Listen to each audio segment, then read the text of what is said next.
Okay, díomh cairde agus fáilte chuig an ceacht inniu. Mar fecinn sibh ar an bhfunnót an seo tá athrú ar an amchlór, tuis chun sprocdáta leis na tuairiscáil.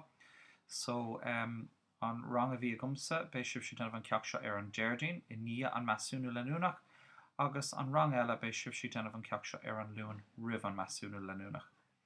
Ach beidh an dá rang i denmh an measúnú leúnach I ri an tréimhse Gearmánaise atá goibhse ar an géidín.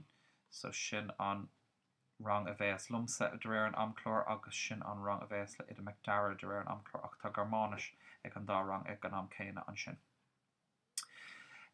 Ok, so le sin genta tá gachrúd ar an ceacht hena féin. So beidh bhí léamh an text tá na forma go réile dul agus tá an text sios an seo comát le sin. Tá an text an sin ar an form ní gádaíomh aon freigar a scríomh seach ní sé riachtanach ní léon le réaltanach leis ach tá gá ceist.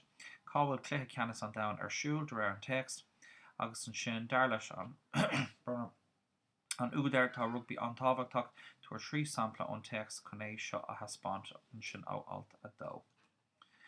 Ok, so má téimid arás seach féidir le dhéanamh as an OneNote.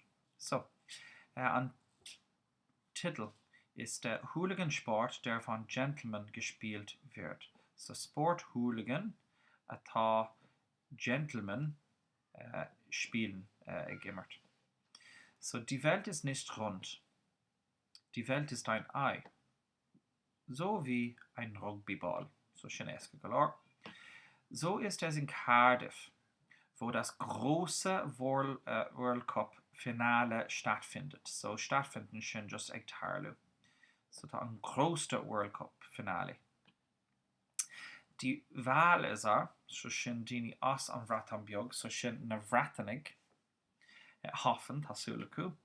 Der lederne Ball an líróid lethar fliegt oft, so etchelíonn sé go minic über die Ziellinie, so Ziellinie sin an Cool-Linie, und zwischen die Torstangen, agus idir na Poste.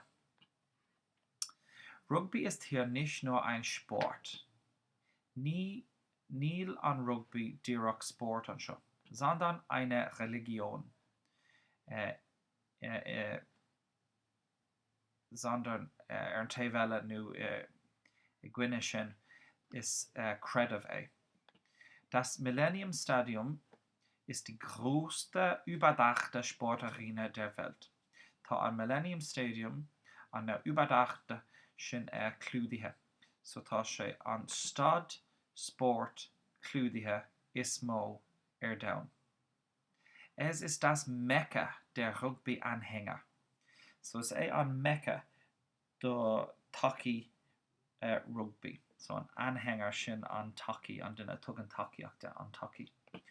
20 Länder nehmen an der Weltmeisterschaft teil. So teilnehmen gleich Part. So tá 20 Länder, 4 Tier, gleich Parte, don Crave Downde, nu don Current Downde.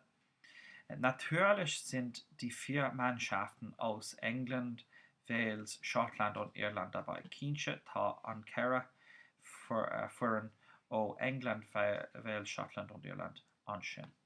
So níl mór an sin in á riir ba cór nach bhfuil aon fadhbanna a gcuimh le sin. So cábh an cluiche ceannas ar siúl, tá gur an Gaeilge, agus an sin dar leis an túla trí sampla. So send agus submit agus sin an ceacht Gearmánaise. An céad ceann do rang I de ímar agus an ceann deirí sa bhliain seo don do rang a bhí